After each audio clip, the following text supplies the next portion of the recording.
सोचो पैसा, लेकिन डिजिटल क्रिप्टो कोइंस को समझने का सबसे आसान तरीका यही है। असली सिक्कों या नोटों की बजाय क्रिप्टो कोइंस ऑनलाइन टोकन की तरह होते हैं। ये टोकन वैल्यू रखते हैं, बिल्कुल हमारे रुपए, डॉलर या यूरो की तरह। आप इनसे चीजें खरीद और बेच सकते हैं जैसे आप आम पैसे से करते हैं। फर्क बस इतना है कि क्रिप्टो कोइंस किसी सरकार या बैंक के कंट्रोल में नहीं होते। ये ब्लॉकचेन नाम की टेक्नोलॉजी पर चलते हैं। इससे ये डिसेंट्रलाइज्ड हो जाते हैं और दुनिया भर के लोगों के लिए ज्यादा एक्सेसिबल। सोचो, एक क्रिप्टो कॉइन एक डिजिटल एंट्री की तरह है, एक ग्लोबल लेजर में। ये लेजर हर ट्रांजैक्शन रिकॉर्ड करता है, जिससे ट्रांसपेरेंसी और सिक्योरिटी बनी रहती है। जहां आम पैसा सेंट्रल अथॉरिटीज पर डिपेंड करता है, वहीं क्रिप्टो कॉइन्स लोगों को अपने पैसों पर सीधा कंट्रोल देते हैं। क्रिप्टो कॉइन्स की सबसे रेवोल्यूशनरी बात उनका डिसेंट्रलाइज्ड होना है। इसका मतलब है कि ये किसी एक सेंट्रल अथॉरिटी के कंट्रोल में नहीं होते। आम बैंकिंग सिस्टम में जहां सरकारें और फाइनेंशियल इंस्टीट्यूशंस का कंट्रोल होता है, वहीं crypto peer to peer network पर चलता है। इसका मतलब है कि लोग सीधे एक दूसरे से ट्रांजैक्शंस कर सकते हैं, बिना किसी मिडलमैन के। किसी एक के हाथ में पूरा सिस्टम का कंट्रोल नहीं होता। ये एक डिस्ट्रीब्यूटेड लेजर टेक्नोलॉजी पर आधारित है, जिसे ब्लॉकचेन कहते हैं। हर ट्रांजैक्शन का रिकॉर्ड इस ब्लॉकचेन पर होता है, जो सभी पार्टिसिपेंट्स के पास होता है। डिसेंट्रलाइजेशन के कई फायदे हैं। सबसे पहले, यह सिस्टम को बहुत रेजिलिएंट बनाता है। अगर एक नोड फेल हो जाए तो भी पूरा नेटवर्क चलता रहता है। इससे ट्रांसपेरेंसी बढ़ती है, क्योंकि सारे ट्रांजैक्शंस ब्लॉकचेन पर रिकॉर्ड होते हैं, जो कोई भी देख सकता है। यह ट्रस्ट को बढ़ावा देता है, क्योंकि कोई भी ट्रांजैक्शन छुपाया नहीं जा सकता। सिक्योरिटी भी बढ़ती है, क्योंकि पूरे नेटवर्क को हैक करना या उसमें गड़बड़ी करना बहुत मुश्किल होता है। हर ट्रांजैक्शन क्रिप्टोग्राफिकली सिक्योर्ड होता है, जिससे डेटा टैंपरिंग लगभग असंभव हो जाता है।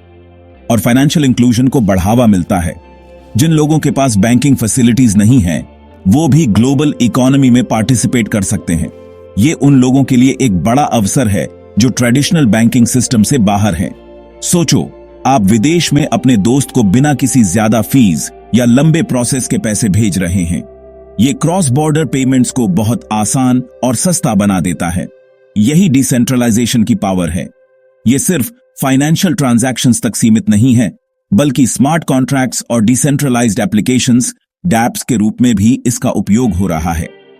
क्रिप्टो कॉइन्स जियोग्राफिकल बाउंड्रीज से परे हैं और वैल्यू ट्रांसफर करने का एक तेज और एफिशिएंट तरीका देते हैं। ये ग्लोबल इकोनॉमी को एक नई दिशा में ले जा रहे हैं, जहां फाइनेंशियल सिस्टम्स अधिक इंक्लूसिव और एक्सेसिबल हो रहे हैं। भविष्य में हम एक ऐसी दुनिया की कल्पना कर सकते हैं जहां क्रिप्टो करेंसीज मुख्य धारा में होंगी और डिसेंट्रलाइज्ड सिस्टम्स हमारे रोजमर्रा के जीवन का हिस्सा बन जाएंगे।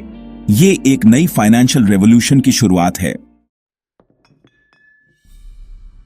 क्रिप्टो करेंसी के दिल में ब्लॉकचेन टेक्नोलॉजी होती है।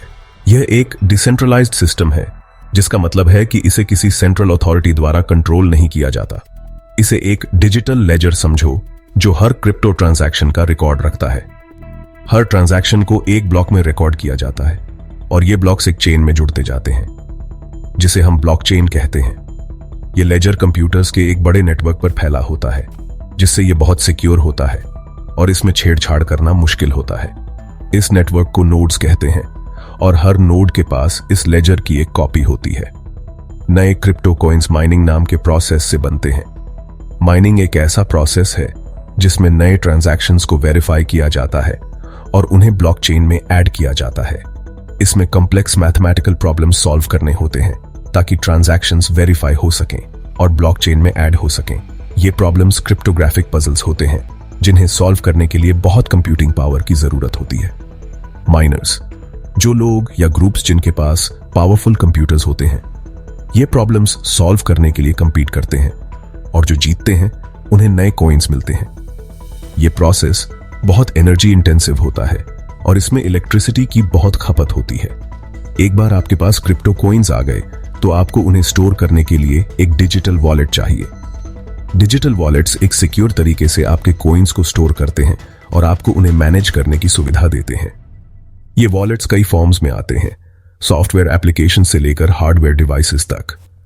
सॉफ्टवेयर वॉलेट्स आपके कंप्यूटर या स्मार्टफोन पर इंस्टॉल होते हैं, जबकि हार्डवेयर वॉलेट्स फिजिकल डिवाइसेस होते हैं जो आपके कॉइन्स को ऑफलाइन स्टोर करते हैं। ये आपके क्रिप्टो एसेट्स मैनेज करने और ट्रांजैक्शंस करने का सिक्योर तरीका देते हैं। हार्डवेयर वॉलेट्स को सबसे सिक्योर माना जाता है क्योंकि ये इंटरनेट से डिस्कनेक्टेड रहते हैं, जिससे हैकिंग का खतरा कम हो जाता है। क्रिप्टो करेंसीज खरीदने, बेचने या ट्रेड करने के लिए आपको क्रिप्टो करेंसी एक्सचेंज यूज करना होगा। ये एक्सचेंजेस आपको विभिन्न क्रिप्टो करेंसीज के बीच ट्रेड करने की सुविधा देते हैं और आपको रियल टाइम मार्केट प्राइसेस दिखाते हैं। ये ऑनलाइन प्लेटफॉर्म्स बिचौलिए का काम करते हैं, बायर्स और सेलर्स को कनेक्ट करते हैं और ट्रांजैक्शंस करवाते हैं। कुछ पॉपुलर एक्सचेंजेस में कॉइनबेस, बाइनेंस और क्रैकन शामिल हैं। इन प्लेटफॉर्म्स पर अकाउंट बनाकर आप आसानी से क्रिप्टो करेंसीज खरीद और बेच सकते हैं। क्रिप्टो कॉइन्स की दुनिया बहुत बड़ी और डाइवर्स है। हजारों अलग अलग क्रिप्टो करेंसीज हैं। हर एक क्रिप्टो करेंसी का अपना एक यूनिक इकोसिस्टम होता है जो इसे बाकी से अलग बनाता है। हर कॉइन के अपने यूनिक फीचर्स, पर्पस और अंडरलाइंग टेक्नोलॉजी होती है। कुछ कॉइन्स का उद्देश्य फाइनेंशियल ट्रांजैक्शंस को आसान बनाना है, जबकि कुछ का फोकस स्मार्ट कॉन्ट्रैक्ट्स और डिसेंट्रलाइज्ड एप्लीकेशंस पर होता है। बिटकॉइन सबसे पहली और सबसे फेमस क्रिप्टो करेंसी ने पूरी इंडस्ट्री के लिए रास्ता बनाया। इसे 2009 में सटोशी नाकामोटो ने इंट्रोड्यूस किया था और यह डिसेंट्रलाइज्ड डिजिटल करेंसी का पहला एग्जाम्पल है। यह डिजिटल स्टोर ऑफ वैल्यू और मीडियम ऑफ एक्सचेंज का काम करता है। बिटकॉइन का primary use case value transfer और स्टोर ऑफ वेल्थ के रूप में है। ऑल्ट कॉइन्स मतलब ऑल्टरनेटिव कॉइन्स बिटकॉइन के अलावा बाकी सभी क्रिप्टो करेंसीज हैं। ये कॉइन्स बिटकॉइन के लिमिटेशंस को एड्रेस करने के लिए बनाए गए हैं और कई बार यूनिक फीचर्स ऑफर करते हैं।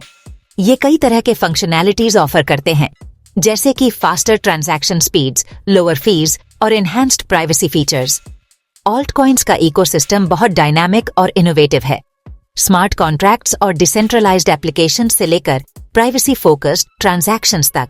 इथेरियम, जो 2015 में लॉन्च हुआ था, स्मार्ट कॉन्ट्रैक्ट्स और डैप्स के लिए सबसे पॉपुलर प्लेटफॉर्म है।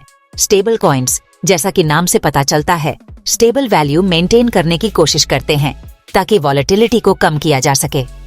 ये कॉइन्स अक्सर फिएट करेंसीज जैसे यूएस डॉलर से पेगेड होते हैं। स्टेबल कॉइन्स का प्राइमरी यूज केस है वैल्यू प्रिजर्वेशन और एवरीडे ट्रांजैक्शंस में स्टेबिलिटी प्रोवाइड करना। ये उन लोगों के लिए लेस वॉलेटिल ऑप्शन है जो एवरीडे ट्रांजैक्शंस के लिए क्रिप्टो करेंसीज यूज करना चाहते हैं। स्टेबल कॉइन्स का अडॉप्शन तेजी से बढ़ रहा है, खासकर रिमिटेंसेस और क्रॉस बॉर्डर पेमेंट्स में। मीम कॉइन्स, जो अक्सर इंटरनेट मीम्स या ट्रेंड से इंस्पायर्ड होते हैं, क्रिप्टो करेंसीज का एक लाइट हार्टेड रूप है। डॉज कॉइन, जो 2013 में एक जोक के रूप में शुरू हुआ था, आज एक सिग्निफिकेंट मार्केट प्रेजेंस रखता है, लेकिन कुछ ने काफी ट्रैक्शन और मार्केट कैपिटलाइजेशन गेन की है, जैसे कि डॉज कॉइन और शिबा इनू। ये कॉइन्स कम्युनिटी ड्रिवन होते हैं और अक्सर सोशल मीडिया ट्रेंड्स से प्रभावित होते हैं, जो क्रिप्टो स्पेस के अनप्रिडिक्टेबल नेचर को दिखाता है। क्रिप्टो करेंसी मार्केट बहुत वॉलेटिल है और इसमें हाई रिस्क और हाई रिवॉर्ड दोनों शामिल हैं। इसलिए इसमें इन्वेस्ट करने से पहले थोरो रिसर्च और रिस्क मैनेजमेंट स्ट्रेटजीज